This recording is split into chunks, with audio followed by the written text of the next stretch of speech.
Hello listeners, this is David from In the Lap of the Pods Queen podcast, and you are listening to another episode of Trimming the Musical Fat. Slanjava.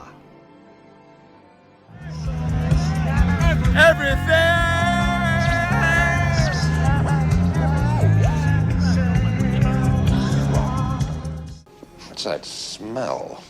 Oh, that would be me. I've been swimming in raw sewage. I love it. I love it! That's the signal. Let's go. Do it.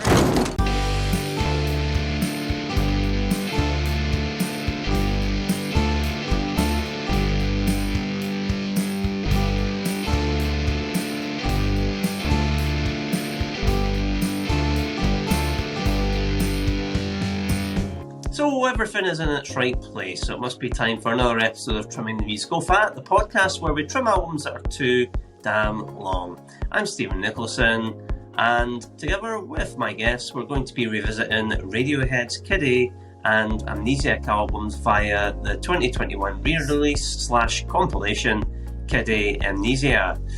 In our What If episode from last year, entitled Amnesiac Kid, we critiqued the songs from each album and agreed an under 50-minute cut of it. Today we critique the bonus disc of unreleased material that was included on Kid A Amnesia and decide if any of these songs are worthy of inclusion on TTMF's Amnesiac Kid, and which songs would have to make way for them.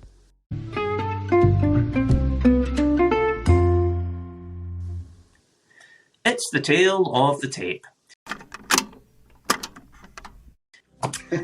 Kid A Amnesia is a 2021 re-release of the Radiohead albums 2000's Kid A and 2001's Amnesiac. The release also included a bonus disc called Kid Amnesia, which we're talking about tonight. Now the tracks on it are Like Spinning Plates, YS version, Untitled version 1, Fog, Again version, If You Say the Word, Follow Me Around, Pool/Pool, True Love Waits version, Untitled version 2, The Morning Bell in the Dark version, Pyramid Strings, Alternative Fast Track, Untitled version 3, and How to Disappear in 2 Strings. So there's 34 minutes of bonus material.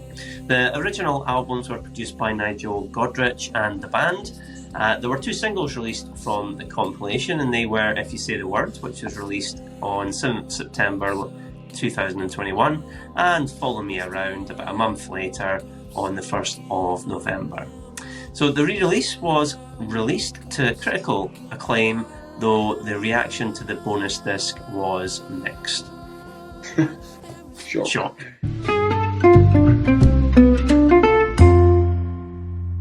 Welcome returning Amnesiac Kid guests, Ross Braidwood and Davy Melon. How are you, gentlemen? Good evening. Not bad at all. Good evening as well. Good. Good. We obviously were together for the Amnesiac Kid episode last year. What chance we get a rousing sing-along rendition of Hunting Bears tonight, Robin Hood style? Hunting bears. I think we need Paul for that, don't we? Yeah, that down to a T. Yeah, we're in fact, I should probably mention we're missing Brother Paul tonight because I think he found Radiohead a bit of a depressing experience in the grand scheme of things. So, I think he's washing his hair instead. As bad as the Stone Roses one. Let's move on, Ross. So, guys, I'm going to start with you, David. Do you want to remind us of the songs you selected for your own track listing for Amnesiac Kid? If you don't have it, I've got it here. You had Everything in Its Right Place, Pyramid Song, Knives Out, How to Disappear Completely, National Anthem. Your side 2 was I Might Be Wrong, Optimistic, Idiotech, Life in a Glass House, and you finished off with Motion Picture Soundtrack. So, Roscoe, what about your track listing? What was yours? All right, yep. So the first track, National. I've put the National album. Again, you did that the last time. The National Anthem, Like Spinning Plates, Everything in Its Right Place, Knives Out, You and Whose Army, Optimistic, I Might Be Wrong, Morning Bell, Caddy version, Pyramid Song, and for me the best song across both albums, Idiotic. Okay, thank you. For me, I had Everything in Its Right Place, National Anthem, How to Disappear Completely, Idiotic, Morning Bell, the Kid A version, Motion Picture soundtrack, Pyramid Song, You and His Army, Knives Out, Like Spinning Plates, and Life in a Glass House.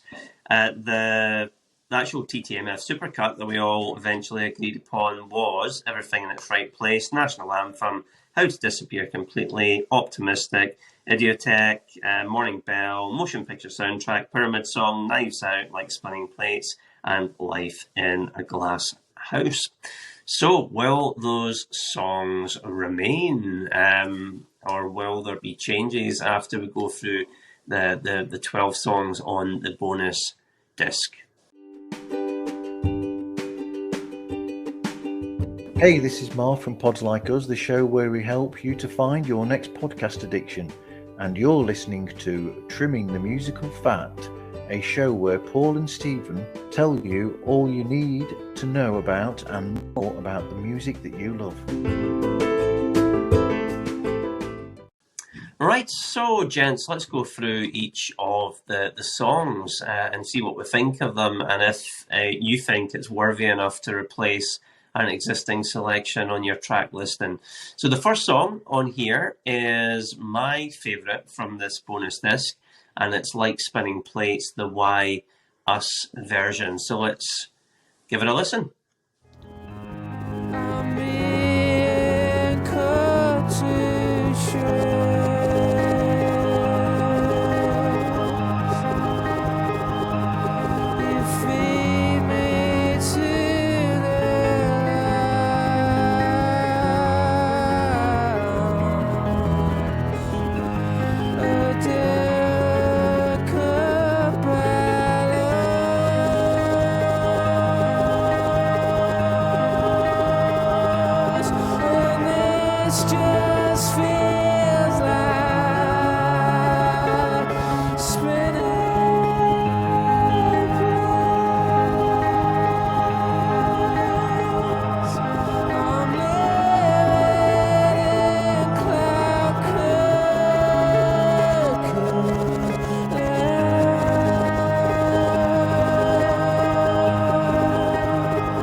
Okay, so that was the YS version of Like Spinning Plates. So maybe start with you, Davey. What did you think of this, and how do you think it compares to the previously released recorded version that was on Amnesiac and the live version that was on the live album, which I'm totally forgetting the name of?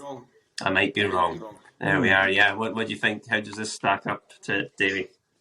Definitely has its own feel to it compared to the album version. There's certainly quite a lot of subtle differences in it, which I think it's to be fair, it's a really good track, but I don't think it would replace the album version. I do prefer that, to be fair. But no, it's you can see the differences. Okay, Ross.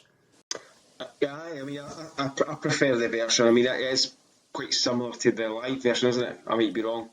I wonder if that's maybe where they took that version and then say, we'll play that live. Because I think the original Amnesiac version's a bit more, it's quite an experimental track, isn't it? Yeah. You know, in terms of sounds and all that. And it's obviously doesn't have the piano. That's the key difference.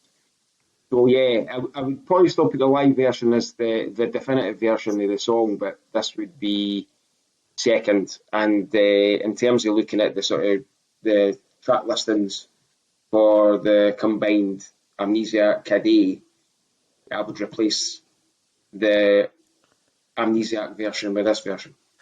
I concur with you, Dr. Braidwood. This one? I concur with your assessment, and I'm going to throw this out there that I think this version of the song is one of the greatest things Radiohead have ever done. Oh, there you go. I think it's that good. So, I mean, yeah, I think the live version was a revelation. I think because the The one on Amnesiac is so very effects-driven, tape loops, sound effects, and so on. It's a very studio-based song. I love it. It's great. And then you had this live version, which was very much a piano-led song with vocal. Very simple. Absolutely sensational. So I just thought to myself, how good would it be if you combined the live version, which I love, and the studio version, which I love? What if you mixed them together? Wouldn't it just be the best version? And they've done it. And yeah, I think it takes the best of both of the previously released version, combines them into one of the band's greatest songs. It's a beautiful song, and yeah, it certainly gets on my cut in place of the Amnesiac version. Yeah. So there we go. A sweeping biggie to start with. Will the remainder of the tracks quite have the same effect? Oh, we'll soon find out. So let's move on to the second, well, very loosely call it a song. It's Untitled version 1, which is only, it's less than 2 minutes. But let's play a snippet of it, and then let's talk.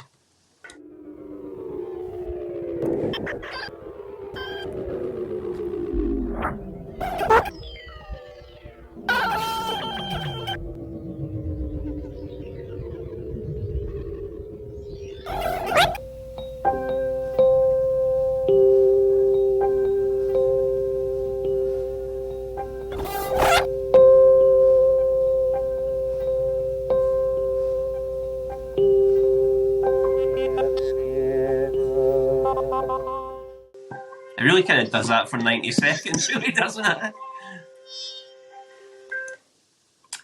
All right, so I'll maybe kick us off on this one. So that was Untitled version 1, and it's less than 2 minutes. For me, it's just a plinky, plonky instrumental type thing. Although I did note that most of what was featured in it seemed to appear in the Kid A title track. So a lot of it features in that, which and I really don't like the Kid A title track. So so it's a thumbs down for me for this one. It certainly wouldn't be getting on in place of anything else. What about you guys? No, it's I wouldn't add it at all. It's like you say, you could tell it was the Kid A title track had the shades of that, which they must have expanded on for the title track. But it's more like the genesis of a Radiohead song than a finished one. Yeah, just great ideas. My notes are nah, that's it. I've just said nah and then filler. And by the way, I don't think this is the last time I'm going to say nah filler, but it's definitely aye. I think some of the bands, artists that I like, they're quite prone to doing this, where they'll do like a wee minute, a wee sort of a wee ditty, or I'll try to think what the best word is for it. Because sometimes you get this small, like a minute half track. Yeah, an instrumental interlude. Yeah. Interlude, aye. So a good example is like Arcade Fire, The Suburbs. Kind of the very last song. Almost that's a bit like that. See when it's done well, brilliant. But some of them, like you just need these bits of music, and you're like, it's a waste of time. You better not having tracks. Have 10 tracks rather than maybe 2 or 3 of these ones that don't go anywhere. Yeah. That's just a good example. Yeah. So I think an all-round thumbs down for Untitled version 1. Okay, so the third one I think we'll be a bit more positive about, and that is Fog Again version, and here it is.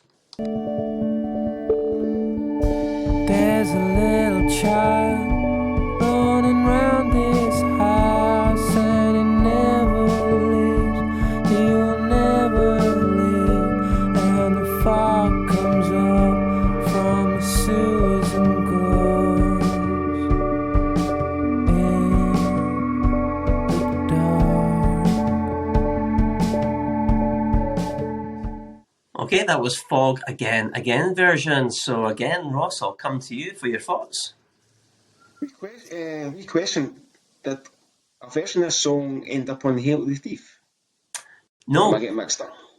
No, Yeah. Yeah, it's the again version. Although I don't recall having seen the song anywhere else. But, anywhere else, aye. if anybody does know, let us know. I certainly don't. I'll check it. I mean, there's maybe something on Hail to Thief has got a similar name, and maybe something in the brackets. Maybe that's what's get mixed up with. But for myself, yeah, I've just put it as a nice wee sort of ditty. I quite like the song. So I think it's only for about 2.5 minutes. So it's definitely one of the ones where, after listening to this disc a few times, this is kind of one of the ones where, oh, that's quite good. I don't know if it's not, for me, good enough to make it into the supercut of Kiddie Amnesiac. But B-side, a B-side feel to it. Aye, really good song. I thought it might have been nice. I mean, I like it. I would put it on mine. I think because it's only a nice short song. It's only about 2 minutes plus. And I think it's got a beautiful little melody, like the shimmery keyboards in it. It's short. And I just thought it would have been maybe a nice song to end side one of Kiddie or Amnesiac, or a hidden track. Remember them when we used to have hidden tracks?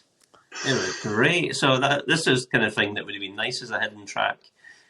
So yeah, a thumbs up for me. I like it. I think I'm taking one song off my album, and I can't decide which one to put on. So this one's going on my bench for the moment, ready to come on. So this one's this is one of the songs that's making my bench, ready to get substituted on. I do like it. It's got the vocals are it's probably some of the better vocals that's on the two albums, to be fair. And I don't think it quite sits in with the theme of the two albums that it can slot right in there. But it can do a good job if you take the old football metaphor. But I think it's either somewhere between like OK Computer and Kiddie, or it's somewhere between Amnesiac and the next album. What was it? Hail to the Thief? Hail to the Thief, yeah. Hail to the Thief. So it like sits just outside the sphere of these two albums, but it's definitely it could come on later. Yes, I think it's a good observation actually. Because for me, it does sound a bit more like something that would have been taken from OK Computer, or maybe even one of the extra tracks from the Bends or something like that. So you can see why maybe it didn't make it. It's got a warmness to it, isn't it? Yes. It's a warmer song, and I think that's where, well, particularly Amnesiac, it is a harder listen, and the mood of the songs are just very much with, it's quite warm, isn't it? And that's maybe his vocal comes across that way as well. Listen to our next episode out on the 3rd of June. It's a Hidden Prime Cuts episode dedicated to U2's cover of Everlasting Love.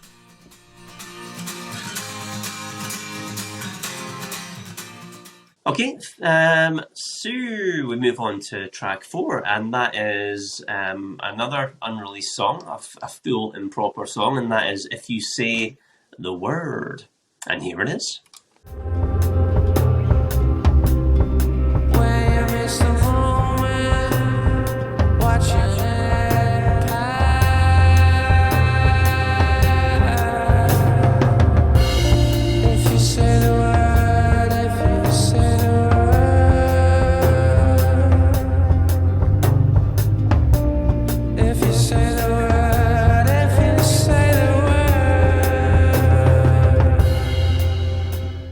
That was If You Say the Words. And what say you, Davey, to this song?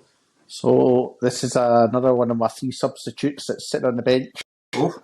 And to be fair, I've just asked them to start doing some stretches, because I really like this song. It's got like a trippiness to it.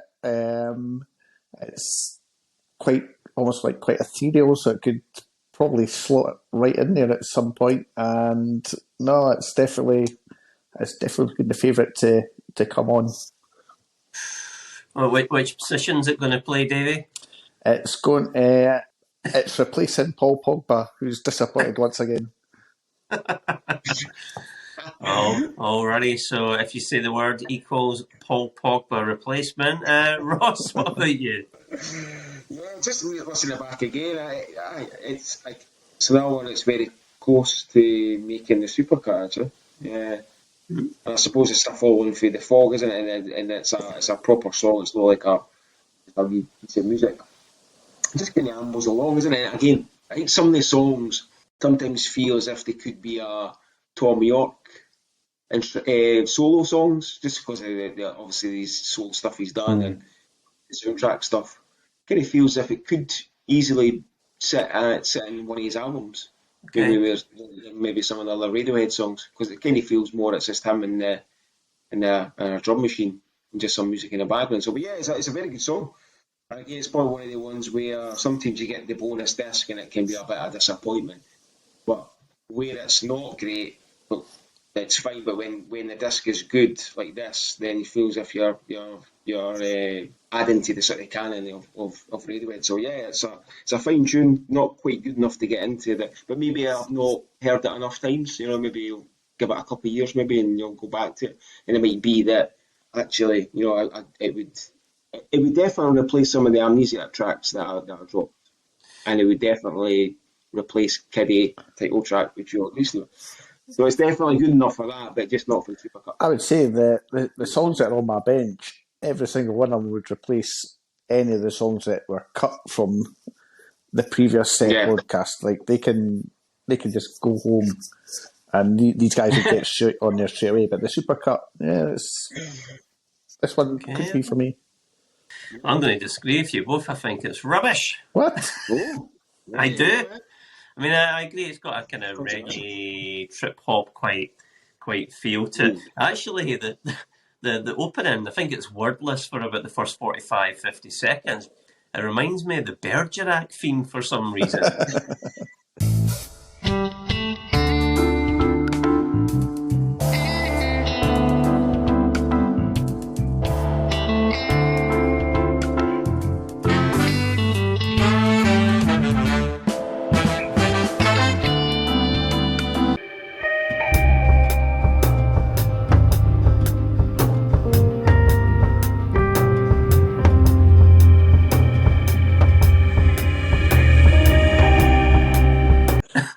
And for those that don't know, Bergerac was a BBC TV show that ran from the 80s into the 90s, starring John Nettles as a detective working on the island of Jersey in the Channel Islands. So, check it out, the Bergerac theme. But, for me, I just think it's a bit nondescript. I think it kind of drones on.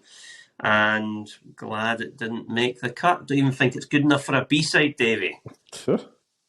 So no, I'm not a fan of it. Obviously, I'm glad you guys like it, but it done nothing for me. And I do remember it being released to the radio. I know that the band released a couple of songs to the radio before the re-release came out, and I remember hearing this one and just thinking, So, but the other stuff was better. So that's If You Say the Word. So Davey and Ross fans of it, which is great. So the next one is Follow Me Around. Headlights on full beam, coming down the fast lane, coming after me.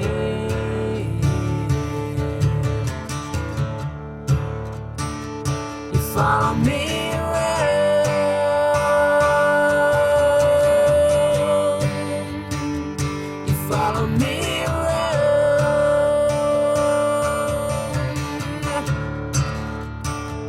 So that was Follow Me Around, very much an acoustic track. Who wants to kick us off on this one? Yep, that's another sub that's ready to come on. he's just jogging down the byline just now, just warming up, doing some stretches. But no, I like the guitar in it. There's not enough of that in the two Kid A Amnesiac albums, to be fair. I think we were all prepared, or we were all expecting them to start doing a lot of guitar after OK Computer, but we were left. But I think it's good to go back to the old Radiohead before they came out with this. I like that. It's a sparse song, isn't it? So it's just really Ross? The acoustic guitar. I suppose one of these things. I mean, it's a brilliant song, and it's probably out of the songs that are not a version of other songs that were on Amnesiac or Kiddie, then this would be definitely the find of the lot. But I think the thing is, it probably wouldn't sit really that well on Amnesiac, definitely not. It would stick out like a sore thumb. Kiddie, the only guitar track that I can really think of is more like sort of classic Radiohead's Optimistic, so maybe with that, but I still think it would stick out like a sore thumb. So I could see why it never seen the light of day. But as a song itself, I think it's an excellent song. Yeah, it's definitely the best, the real find, I think, within this. But it doesn't make the supercut, mainly probably because of the style of the song. But yeah, acoustic guitar with Tom York can't really go wrong. I suppose they don't really do that often, isn't it? I mean, I can't think of too many songs where it's just been an acoustic guitar and Tom York, because he doesn't do it solo. I know that. I'm just trying to think. Any? He done some on. I've been thinking about you. What's it on Pablo Honey? All right. You know, what else is I've listened to Pablo Honey? That's him and his. That's just him on an acoustic guitar. Yeah, I know what you're saying about it wouldn't fit in on either of the two albums, which is why it never made it. But yeah, it's certainly nothing down to the being a poor quality song. It's a good song, and for me, this is one of those ones that would maybe be on the bench as well, but maybe an unused sub. But very, very good song. Yeah, and I like the sparseness of it. It's actually nice to hear Radiohead do something like that, because it's so rare. Give Up the Ghost on King of Limbs, one of my favourite songs, actually. That's quite an acoustic song. Yeah, there was more acoustic type stuff on King of Limbs, yeah. That was one in my mind, that's the thing, but style-wise it's completely different, but that's... They don't do enough, I think that's the thing. Always we must say they've never done it enough, because they're really good at it. Yeah. So yeah, the next song is kind of two songs in one here. So we've got Pulk Pool and True... Well, it's called Pulk Pool, True Love Waits version. But yeah, it's kind of Pulk Pool with True Love Waits, the song integrated into it. So yeah, let's give it a listen.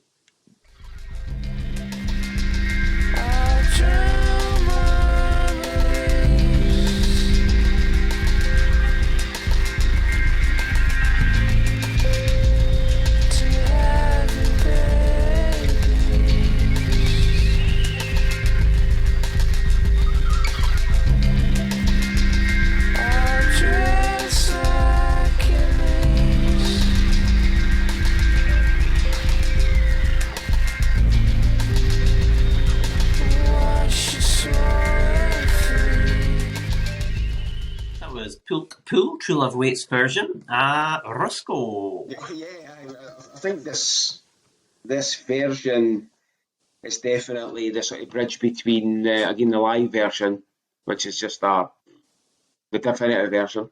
Again, just going back to what we just mentioned around Radiohead just doing acoustic songs. I mean, the True Love Wait version, live version on I Might Be Wrong, it's just the best version. And then you've got the version on Moonshaped Pool, which I was never a fan of. I just never thought it was a great version. And this one's a kind of the bridge. I think it's a brilliant version of the song. You know, I suppose bringing the pool sort of music with the actual True Love Waits, the lyrics and the melody. It's excellent. It really do. I mean, I suppose that's a good run of tracks on the disc. Probably the last four, I think for me, are all almost the strongest tracks on it, apart from maybe the Spinning Plate. So yeah, really good version. Again, it's just good to hear different versions. And sometimes with bonus stuff you get different alternate versions and it can be a bit underwhelming or too similar to the original version. But this is an example of a bit like Spinning Plates where it's just a completely different version. So yeah, thumbs up for me. Would you get on to your cut? Yeah, I don't think so. It'd be very close, a bit like Follow Me Around, I think. Very close, but maybe not quite. Okay, Davey? Yeah, if I had Pulk on my original playlist, then this would definitely be getting substituted on for it. It's an apt replacement, but for me, it's sort of kind of like a hybrid song. So you've got the Pulk from the actual album, and the live version of True Love Waits joined into one. And I don't think the hybrid version is as good as the individual, or certainly the live version. True Love Waits, which if we had the opportunity to put that on the album, that'd be a no-brainer. I'd be getting rid of something else off the album. But no, it's True Love Waits is a great song, and it's good to hear it in, I suppose, in this version. But it's not a patch on the live version. Yeah, I mean, I think you're onto something there, Davey. For me, it always sounded, this sounds like two songs that are competing against each other. So you've got Pull, which is obviously a track on, really an instrumental type track on Amnesiac, which I'm not a fan of. And you've got True Love Wait, which I think is a great song. And yeah, they sound like they're competing to me. And I do prefer the extracted True Love Waits. I know we've got a live version of it available, and we've got the version on Moonshaped Pool, which I do like. So yeah, similar to you, Davey, if I had Pool on my playlist, this would have been replacing it. Absolutely. Did you guys ever hear, talking of True Love Waits, did you ever hear the version that came out round about the same time as Moonshaped Pool by a female vocalist whose name I'm struggling to remember? Kelly Clarkson. It wasn't. I guess. No. Susan Boyle? It was a good guess. It's a good guess, but it's not right. Hold on, I've got it here. True Love Waits. Yeah, it was by a singer called Noah Bentor. Let me play a wee bit I'm of it sure for I've you. heard this, but remind me. Your tiny head, your crazy killer smile,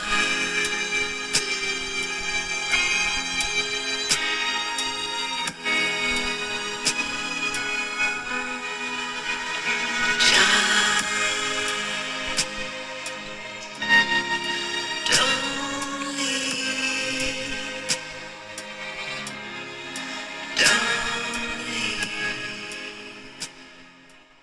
There I you think you go. definitely need to drop that in the chat. Maybe Yeah, I actually. think you might have I think before, you 'cause I've did. definitely listened to it, but Oh, do you know what? I actually think that is, for me, the definitive version. I think it's better than any of the Radiohead versions. Because it's got, it keeps it Yeah. quite sparse, but it's got an It's quite- orchestra on that. I think And as that's well, piano. as It's well, it great. sounds kind of like a cross between like Radiohead, Adele maybe singing, and the guitar in the background sounds a bit like Jeff Buckley, Hallelujah, maybe. which is Yeah. outstanding. Very much. Yeah, I Hallelujah. love that. Yeah. Yeah, no, I remember that came out about the same time as Moonshaped Pool. I just thought it was a fantastic version of the song. So yeah, It's on the same lines, I think, as Noah the Moonshaped Pool, as Bentor. opposed to the live versions. A lot faster, isn't it? And it's just acoustic. But Yes. yeah, aye, definitely. Yeah, cracking version. Okay, thank you, gents. We move on to a 46-second fragment called Untitled Volume I wonder what 2. think of this. I was going to say we'll play a snip of it, but that might be the entire Like the track. Untitled Volume 1 actually more reminded me of that Pool as well.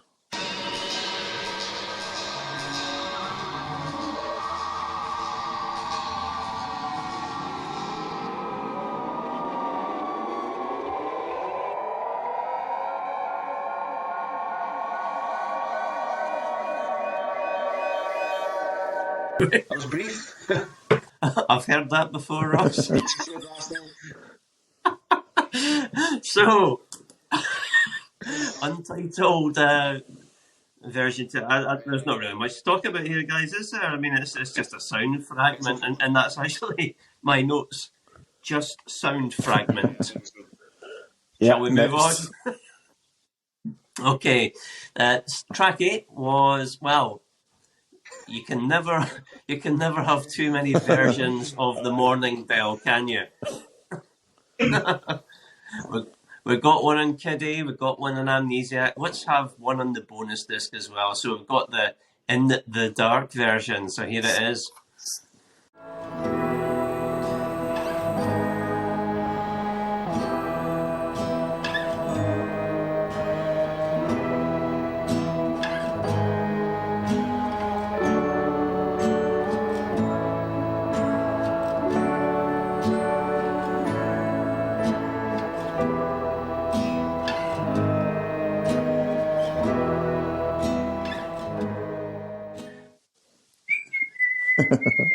There we go, Morning Bill in the dark version. I'll maybe kick us off with this one. And I think my favourite version of this is the one that's on Kid A. This version sounds like maybe just a run through, maybe an early run through of the song for the Amnesiac version. 'Cause I don't think there's the vocals on this one. And yeah, I mean, it's an interesting curio to listen to, but I would say to the two versions that were released are better than this, so it wouldn't take its place on my version. Ross? But it's good, though. It's good. I mean, I think, again, it's all just getting a different version of a song, and I've always liked the Amnesia version of Morning Bell anyway. I've always preferred Kid A, but it's always been I don't know how long it took me to actually suss out that there's two versions on each album. It's just when I never computed. I've always seen them as different songs. Oh, really? Even though they were, because they sounded different. I just never registered. Maybe that says enough about my IQ. But the song is it's just an instrumental, but it's definitely a positive when looking at I suppose his overall bonus disc.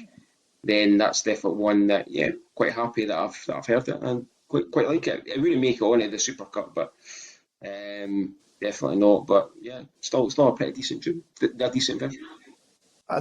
It's nice to hear it without the lyrics on it. It's just a wee instrumental. It's good in that way. But I think your brother's complaint was, who needs two versions of Morning Bell in the same album? Well, just as well it wasn't this, and we found out there was three. I think that would send them over the edge. 3 versions, no! But I don't think I've got any version of Morning Bell on my one. That's not to say it's not a good song. It's probably one of the ones I couldn't decide which one to go with, so I just decided neither. So I think I prefer the Amnesiac version to the Kid A one, and this is more like the Kid A Amnesiac one. So I do like it. On the bench. Okay, cool. It's the boy for Ted Lasso with the water, the groundskeeper. It's training with the reserves. Yeah. Okay, guys, we're on to track. Can we call it a track? Track 9 is Pyramid Strings. Here it is.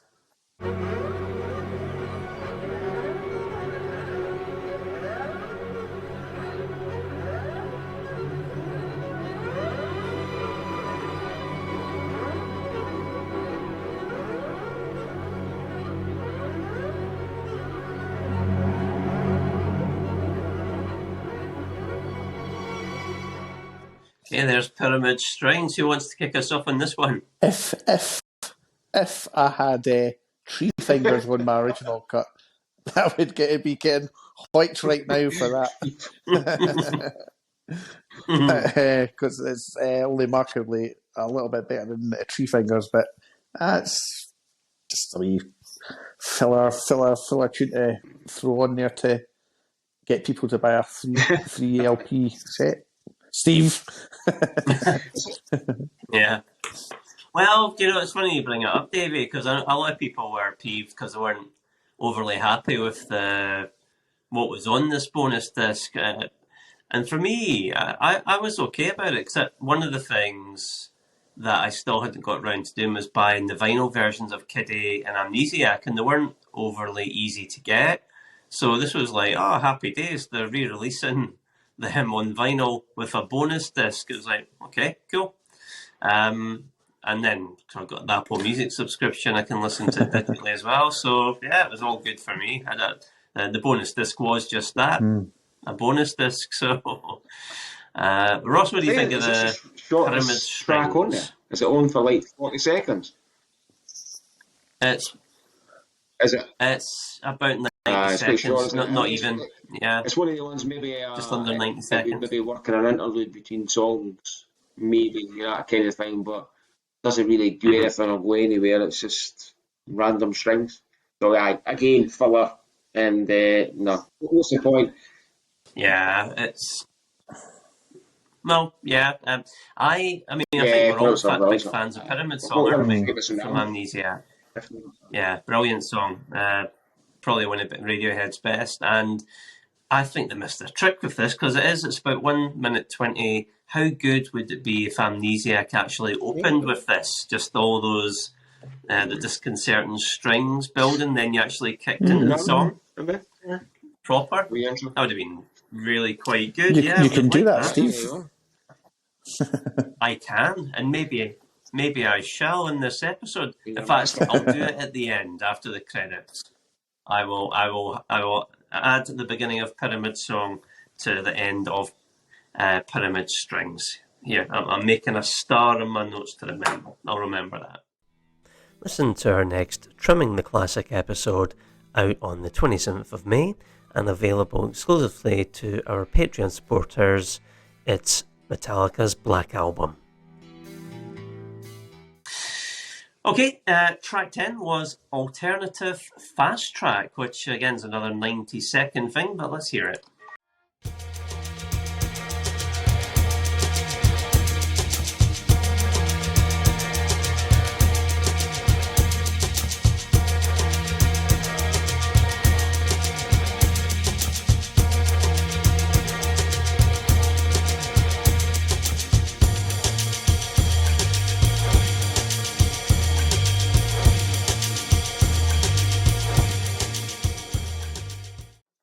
Well, there we go. Alternative Fast Track, guys. Did that float anybody's beats and all that. So I mean, anybody's I think boat? if it had burst into something other than what it was, then maybe.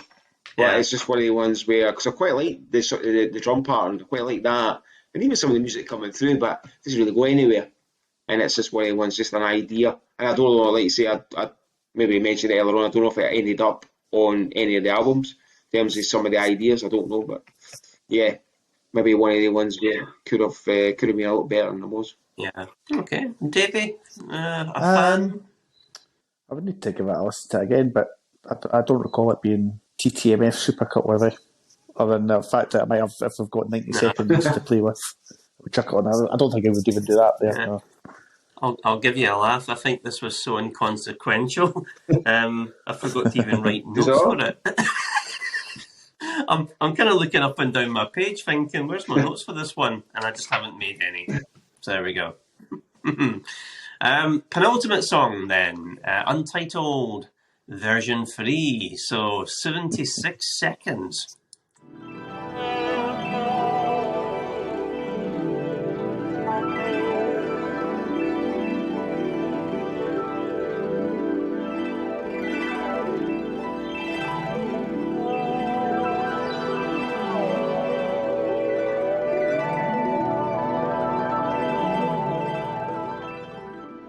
There we are, that's Untitled version 3, which to me, again, it's just a fragment, but I think it's just got the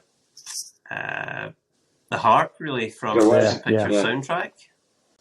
It's got a wee bit of kiddie, is it not? Really it. Yeah, it's an idea, it's a fragment, isn't it? Yeah. You guys... I like the strings, but... fans of it? Yeah, that's about it, but again, doesn't really go anywhere, doesn't really add anything. Yeah. So, filler, yeah. Filler. My cut, the last song on it is motion picture soundtrack, so maybe you could just like splice at the end, like do the opposite of what you did with Pyramid Song. Just close it out with Pyramid this, Strings, yeah. potentially. But I'm a keep in motion picture soundtrack. Right, well, I will add that edit on to the end of this as well. There's going to be lots of there's going to be more post-credit things in a Marvel movie the way things are going. Okay, last song here is How to Disappear Into Strings, and we've got a proper length this time, 5.5 minutes. And here we go.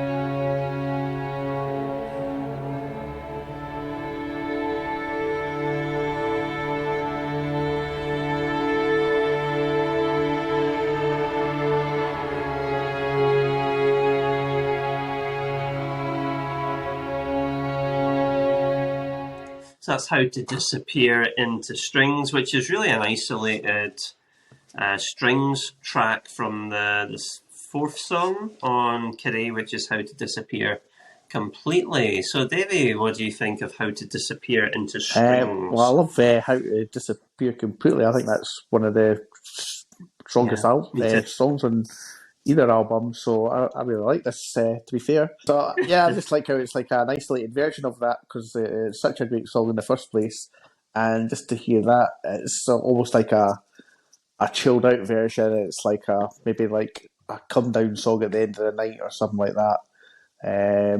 I think it's great, but it'll be too long ultimately to get on the Supercut.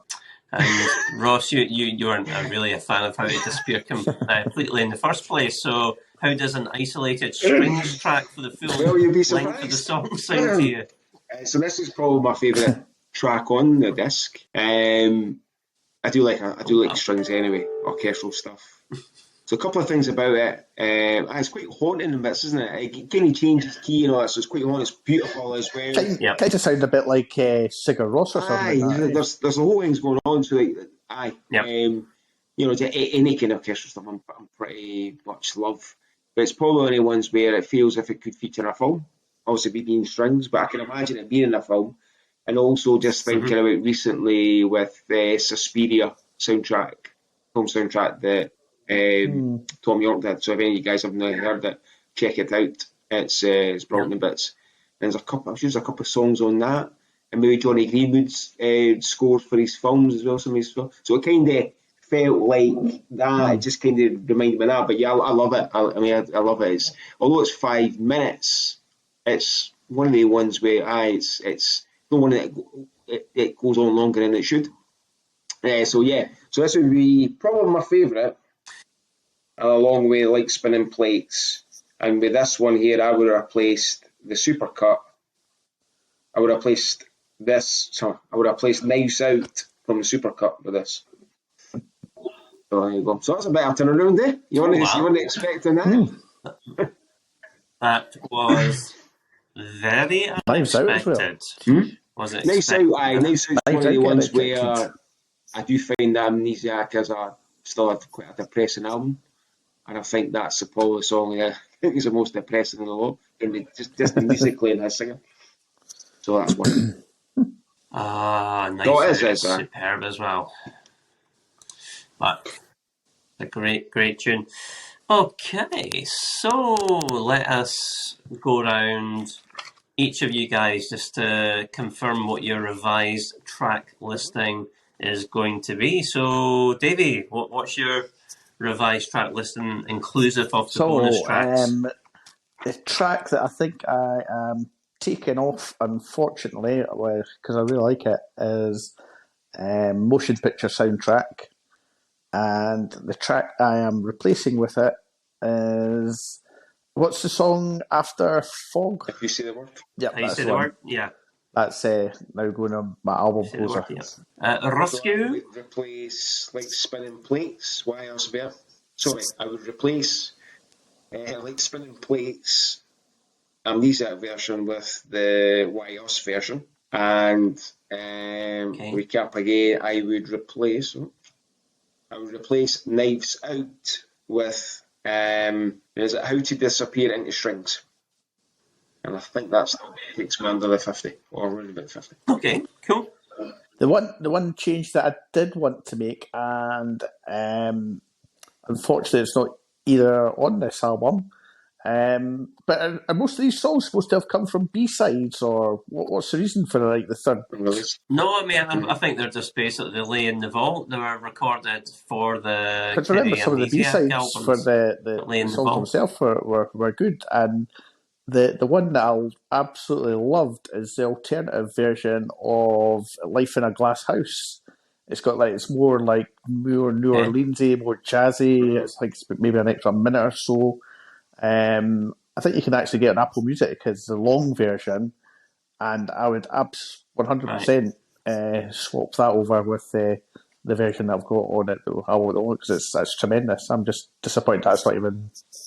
Well, we can do it, Davey. We can do it. I'm putting that one in. And for me, yeah, so my only two changes would be to go with this version of Like Spinning Plates, the YS version, and I would put on as a hidden bonus track Fog. And I think that would take me up to my running time limit, I think.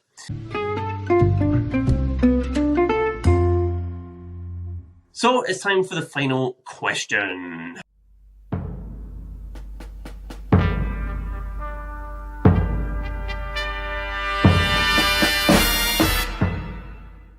So guys, you are going to see The Smile soon, and The Smile are a side project by Tom York and Johnny Greenwood. Yeah, and Johnny Greenwood. Okay, and their new album is about tomorrow, drop, isn't it? Is it this week? Oh, tomorrow, right? Okay. So, what have you thought of the material that they've released so far? So I know one of the songs certainly appeared in the final season of Peaky Blinders. But what have you thought of their material I've been loving it so far. They keep dropping songs every couple of weeks, and the ones they've dropped, it's like some of them almost sound like Radiohead going back to basics or back to their foundations. And I really like it. I'm looking forward to it.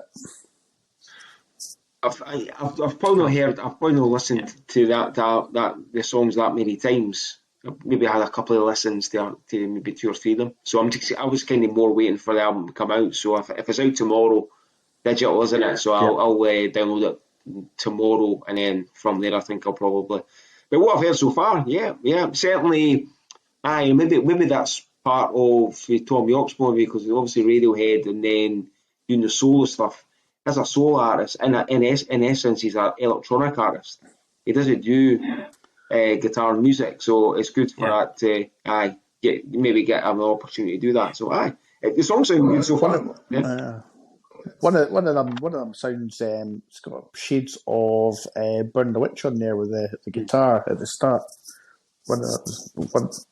I think it's You'll Never Work in TV Again or something. I think the song's called, but it's quite similar to Burn the Witch. Hey everyone out there in the podcasting world, this is Widescreen Podcast. This is Sam Wiles. You are listening to another episode of Trimming the Musical Fat. So, our spinning plates are about to fall. Big thanks to Davey and Ross for joining me, and thanks to you for listening. We hope we're not leaving you high and dry. Until next time, keep trimming. Trimming the Musical Fat podcast is a Stephen and Paul Nicholson production. Contact us via voicemail by going to anchor.fm/TTMF/message, or tweet us at musical trimming, or email us at trimmingthemusicfat@gmail.com. Keep up to date on the show by joining our Facebook group or visiting our website www.trimmingthemusicalfat.com. Or support us financially by going to Patreon and getting some great podcast exclusives. Next Patreon exclusive episode, Metallica's Black Album in Trimming the Classic. Next full episode is a Hidden Primed Cuts episode dedicated to U2's cover of Everlasting Love. The release also included a bonus disc. Start again. Bonus disc. Bonus disc. We went digging and found gold. I love it. I love it.